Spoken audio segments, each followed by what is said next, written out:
పాలకొండ జిల్లా సాధన సమితి ఆధ్వర్యంలో ఏర్పాటు చేసిన రిలే నిరాహార దీక్షలకు పాలకొండ నియోజకవర్గ టీడీపీ ఇన్ఛార్జ్ పడాల భూదేవి మద్దతు తెలిపారు. పాలకొండను ప్రత్యేక జిల్లాగా చేసే అవకాశాలను పరిశీలించమని, లేదంటే మన్యం నుండి వేరు చేసి పాత శ్రీకాకుళం జిల్లాలోనే కొనసాగించేలా ప్రభుత్వ పెద్దల దృష్టికి తీసుకువెళ్తానని హామీ ఇచ్చారు. ఈ సందర్భంగా పాలకొండ జిల్లా సాధన సమితి గౌరవ అధ్యక్షులు కనపాక చౌదరి నాయుడు మాట్లాడుతూ, చారిత్రక నేపథ్యం కలిగిన పాలకొండ ప్రతిసారి నిర్లక్ష్యానికి గురవుతూనే ఉందని, గతంలో శ్రీకాకుళం జిల్లాలో కలిసి ఉన్నప్పుడు కంటే పార్వతీపురం, మన్యం జిల్లాలో కలిపినప్పుడు నుండి మరింత నిర్లక్ష్యానికి గురవుతూనే ఉందని తెలిపారు. జిల్లాకు కావాల్సిన అన్ని వసతులు ఉన్నా పాలకొండను ఎందుకు నిర్లక్ష్యం చేస్తున్నారో తెలియడం లేదని అన్నారు.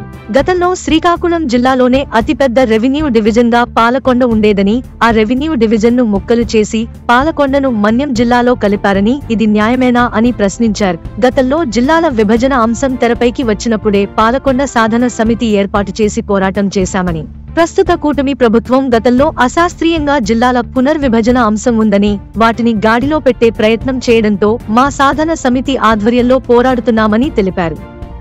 ముఖ్యమంత్రి చంద్రబాబు, ఉప ముఖ్యమంత్రి పవన్ కళ్యాణ్ ప్రత్యేక చొరవ తీసుకుని మా పాలకొండ పాత రెవెన్యూ డివిజన్ ను జిల్లాగా చేయాలని, లేదా 2022కి ముందు ఉన్న శ్రీకాకుళం జిల్లాలోనే ఈ ప్రాంతాన్ని కొనసాగించాలని కోరారు. ఇదే అంశంపై ఇప్పటికే జిల్లాల పునర్విభజన కోసం ఏర్పాటు చేసిన కేబినెట్ సబ్ కమిటీతో పాటు పలువురు మంత్రులను కలిసి వినతి పత్రాలు అందజేసినట్టు తెలిపారు. రాబోయే రోజుల్లో ఉద్యమాన్ని మరింత ఉధృతం చేసి పల్లె పల్లెకు తీసుకెళ్లి పాలకొండ జిల్లా లేదా శ్రీకాకుళంలో పాలకొండ విలీనం చేసేలా ముందుకు వెళ్తామని తెలిపారు.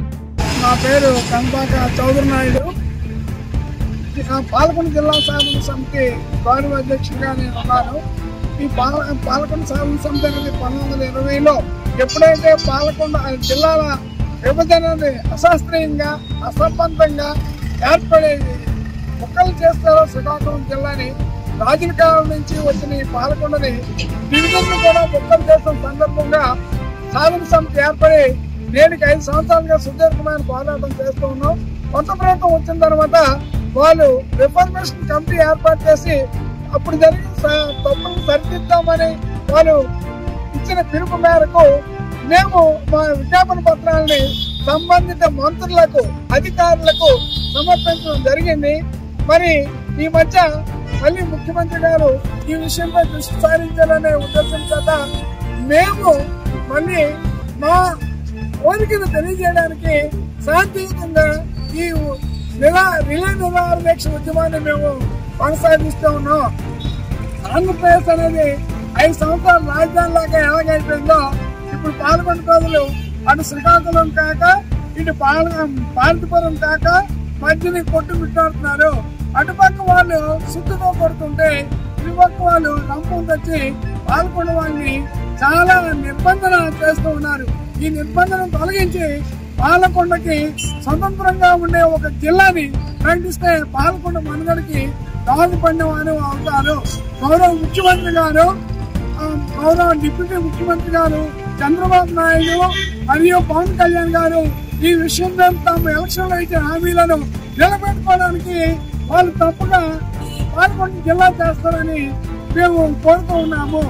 వాళ్ళ అదృష్టం మేరకే, వాళ్ళు ఇచ్చిన ప్రకటనల మేరకే మేము మా విజ్ఞాపన పత్రాలను సమర్పిస్తూ ఉన్నాము.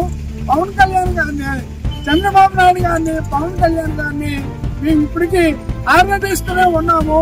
వాళ్ళు పాలకొండ ప్రజలు గోడు విని తక్షణము ఆ గోడు విని పాలకొండ జిల్లా చేస్తారని మరీ కోరుతూ సెలవు తీసుకుంటూ ఉన్నాను.